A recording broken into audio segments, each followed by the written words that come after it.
Hey guys, how's it going? Hope you're doing well. My name is Crown, and today I'm going to read you some very interesting stories that I hope that you're gonna love. And now, without further ado, let's go! About a year ago, I got a text message that wasn't meant for me. At first, I didn't think much of it. Wrong numbers happen, right? But little did I know this was just the beginning of a frustrating saga that would test my patience and ultimately lead me to take matters into my own hands. The first text I received was from some political campaign. It said, "Hi Donna, this is the headquarters of John Smith. I am running for county commissioner. Can we count on your vote?" I replied explaining they had the wrong number. They apologized and promised to remove my number from their list. I thought that was the end of it, but boy was I wrong.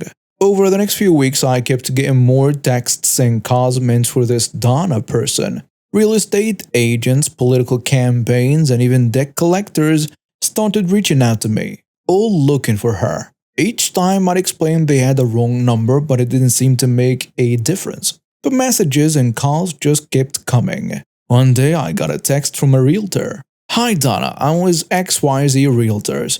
I was wondering if you were looking to sell your property at 123 Main Street." I replied, once again explaining they had the wrong number. But at this point I was getting really frustrated. Why was this Donna person giving out my number to everyone? The debt collector calls were the worst. They call at all hours, demanding to speak to Donna about her unpaid debts.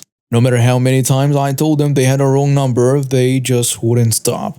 "Hello, this is ABC Collections. We're trying to reach Donna regarding an outstanding debt. Is she available? I'm sorry, but you have the wrong number. There is no Donna here."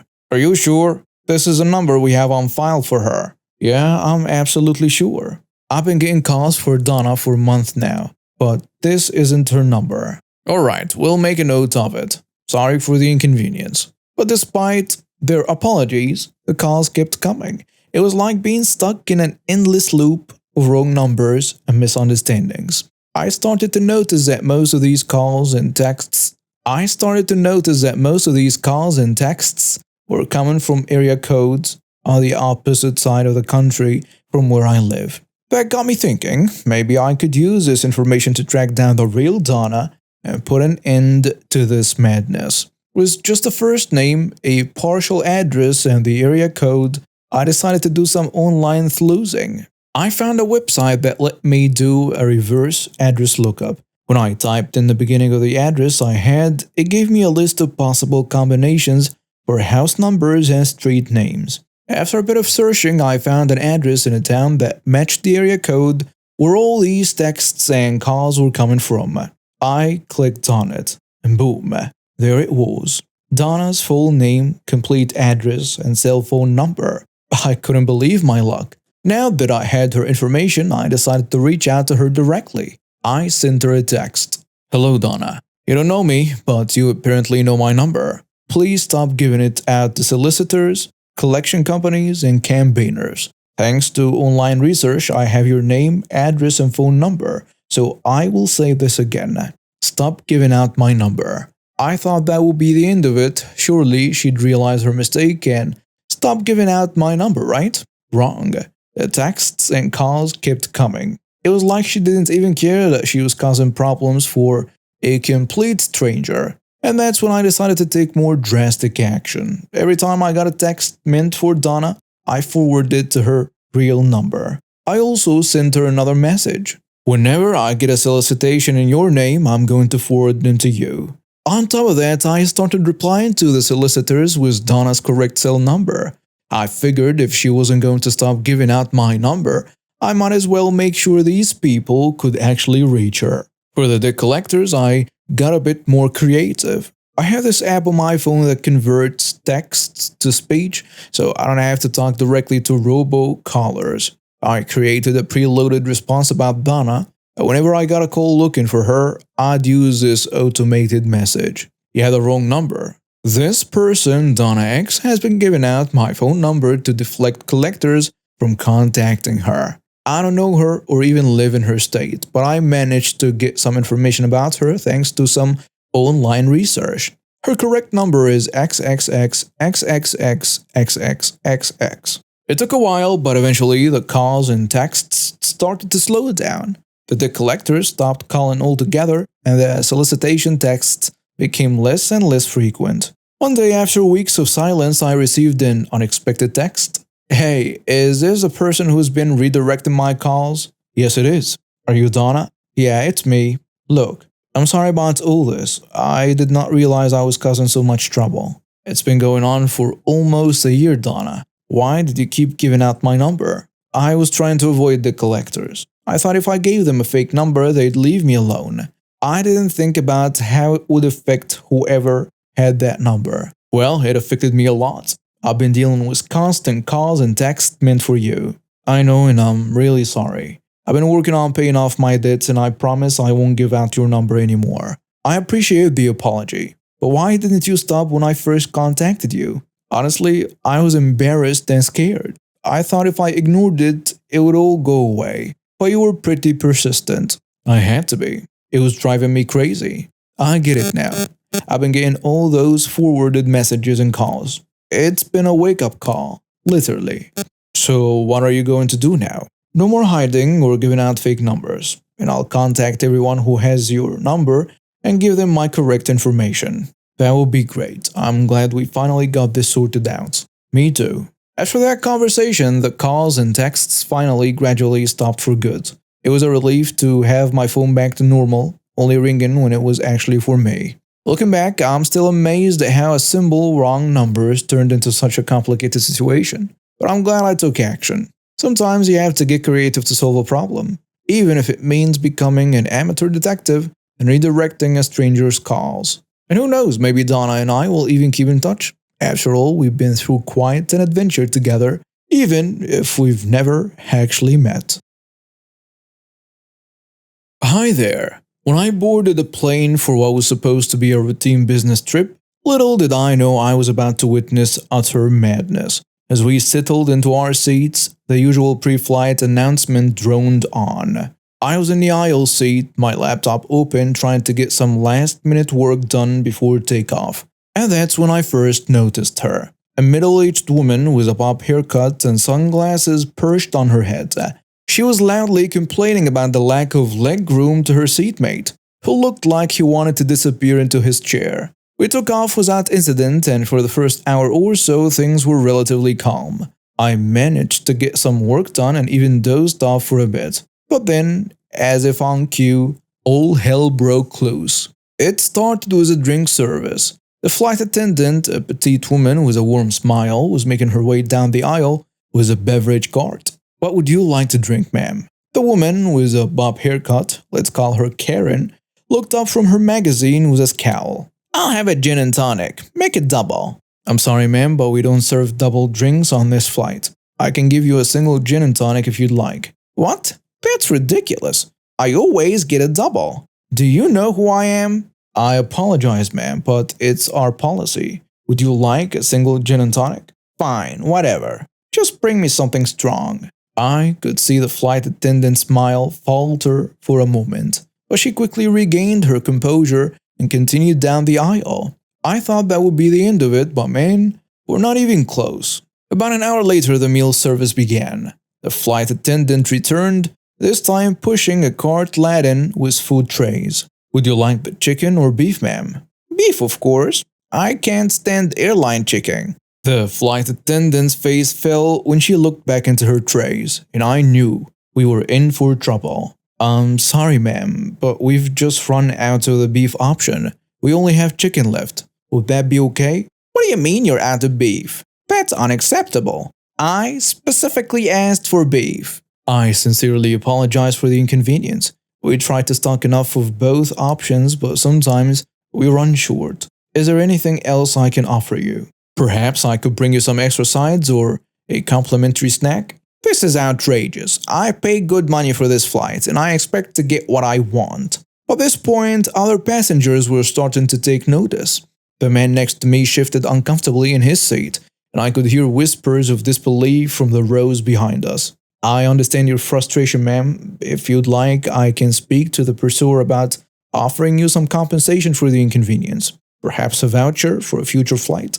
A voucher? Are you kidding me? I don't want your stupid voucher. I want my damn beef. Her voice was getting louder with each word, and I could see the flight attendant struggling to maintain her professional demeanor. Ma'am, please lower your voice. We have other passengers to consider. I'm doing my best to accommodate you, but we simply don't have any more beef meals available. This is discrimination. You're targeting me because you don't like the way I look, aren't you? Ma'am, that's not the case at all. We've run out of beef for everyone. It has nothing to do with you personally. Don't lie to me. I bet if I went to first class right now, they'd have plenty of beef. At this point, the flight attendant's patience was clearly wearing thin. Her smile had disappeared, entirely replaced by a stern expression. Ma'am, I'm going to have to ask you to calm down. Your behavior is disrupting other passengers. If you can't control yourself, I'll have to inform the captain. Oh, now you're threatening me? Go ahead.